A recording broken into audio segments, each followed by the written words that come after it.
Okay, so this was an intuitive way of describing crystalline materials, right? So we think about the real space, about 3 dimensions. We define these vectors. We are very familiar with those vectors. And this is a very common way to describe crystalline materials. However, I mentioned there is an alternative way to describe the same crystals, right? So we are talking about the same structures, but we are using a completely or slightly different way to describe them. And specifically, we will use a reciprocal space. And I will briefly tell you what the reciprocal space is.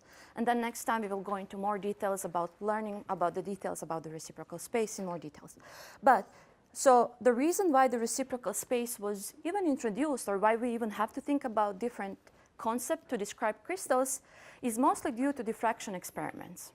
So this would be an example of an electron diffraction pattern from silicon carbide crystal. So it's a set of spots in space that we just record. And if I measure the distance and the position and the symmetry of the spots, I can determine what is the structure of that crystal. And I can tell you right now that each spot in this diffraction pattern corresponds to one specific plane or set of planes in the crystal. So for example, this spot here would correspond to a specific set of planes. And yet, in the diffraction pattern, it's represented by a spot, by a dot, right? So in real space, there is a set of planes that are parallel to each other. In the diffraction experiment, something that I measure, I get a dot. Right? So how do I correlate that dot with something that I see in the real space, right?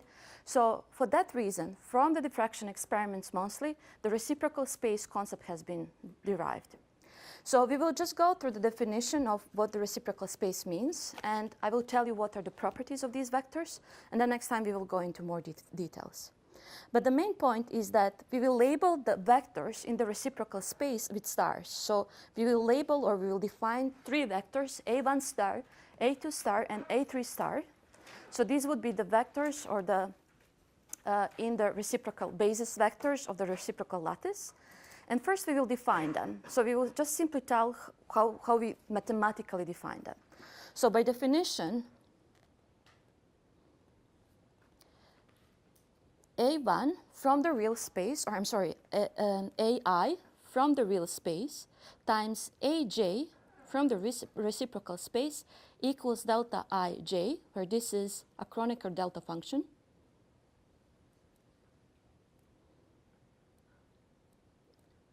Which simply means that the value of this delta IJ equals 0 for I is different from J, and equals to 1 for I equals J. What that simply means is that so AIs would be simply my A1, A2, and A3 from the real space that we just defined. And AJ stars would be A1 star, A2 star, and A3 star from the reciprocal space. So this is just a definition. And the meaning of this equation simply means that, for example, if I have A1 from the real space times A1 star from the reciprocal space, their product will be equal to 1. But if I multiply A1 from the real space times A2 star from the reciprocal space, their product would be 0. Yes? What does it say under the D? Kronecker delta function. It's a simple way just to describe this fact that the value of this product will be 0 or 1 depending on I and J. So this was a definition, and we will try to learn again what are the properties of these vectors from the reciprocal space if we do start from this simple definition. Okay? So right now we don't know anything about these A1 star, A2 star, A3 star. Let's try to understand what they mean. So we can simply go from the fact how we define them. A1 times AJ star equals delta IJ.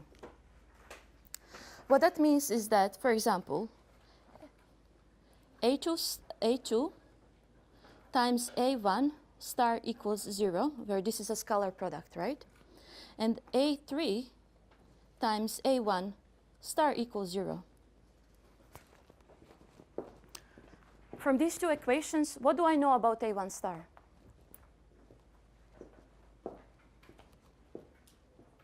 It's scalar product with A2 and A3 equals 0. What do I know about it? About A1 star then?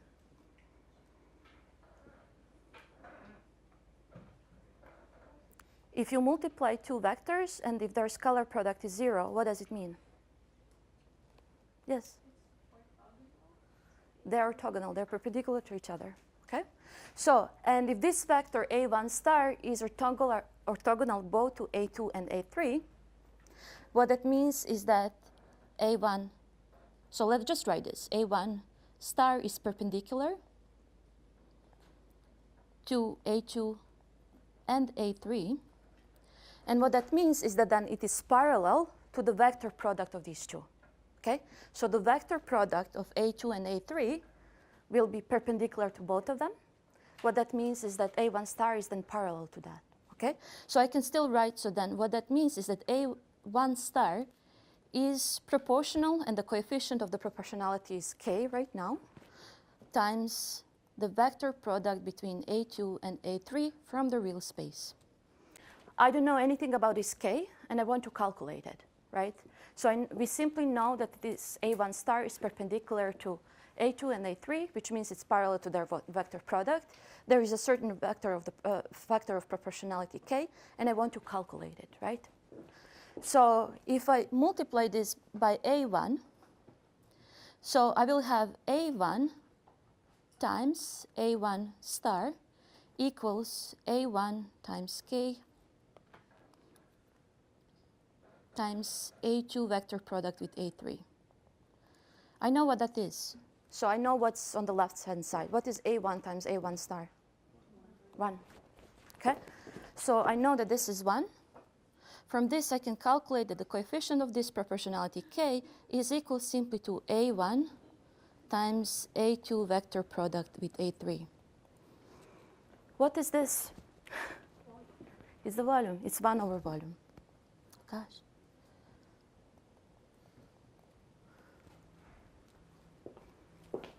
Okay, so we just derived. So I have a very clear definition. I know what the magnitude and the direction of A1 star is, right? So I know that it will be perpendicular to A2 and A3, and I know what is the magnitude of that. So from simply starting the definition and using the definition of the reciprocal space, which is here, I know certain properties about these vectors in the reciprocal space. So for example, A1 star will be then the vector product of A2 and A3 from the real space that is normalized to the volume of the unit cell. And again, it's very easy to remember this. So A1 will be always the vector product between 2 and 3.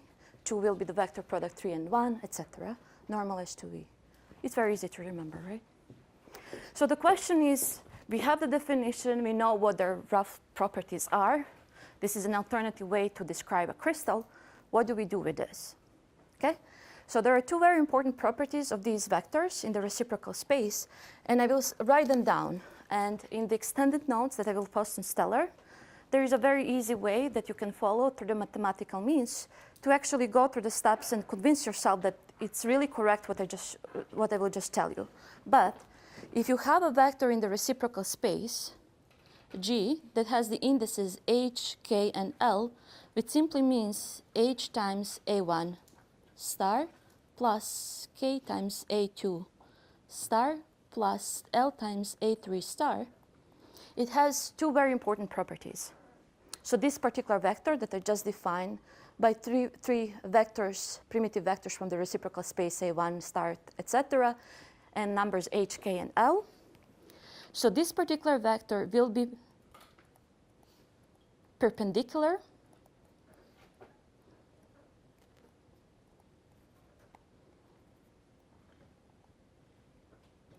to plane HKL.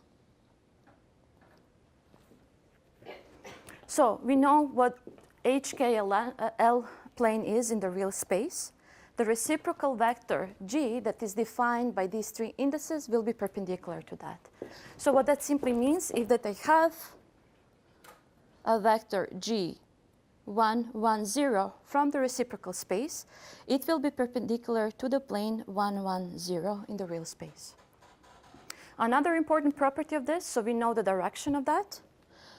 particular vector, then we can also calculate what the length of that vector is. So the length of the vector g, h, k, and l will be the distance between the planes 1 over the distance between the planes h, k, and l. An example would be that the length of the vector 1, 1, 0 from the reciprocal space is 1 over the distance between planes 1, 1, 0. So this is the distance between h, k, and l planes.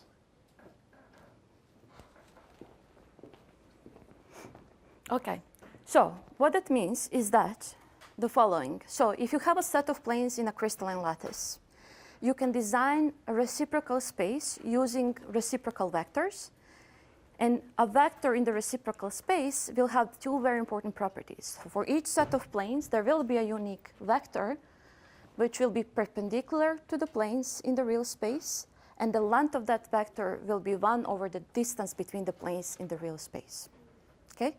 So if I have a crystal in the real space, and we will go in more details next time, just to give you a teaser.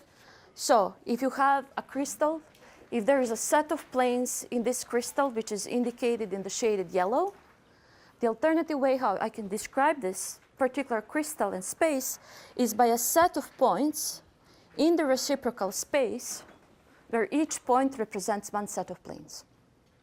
Okay? Again, remember that these are points that correspond to planes.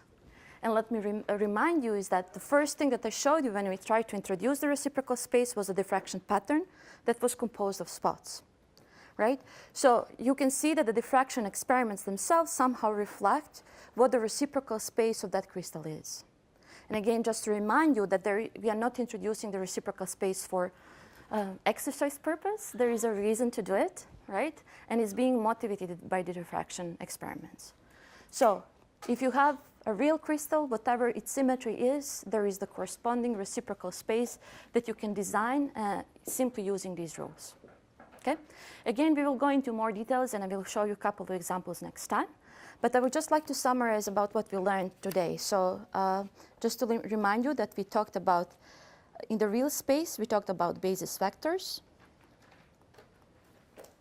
We talked about the primitive and non-primitive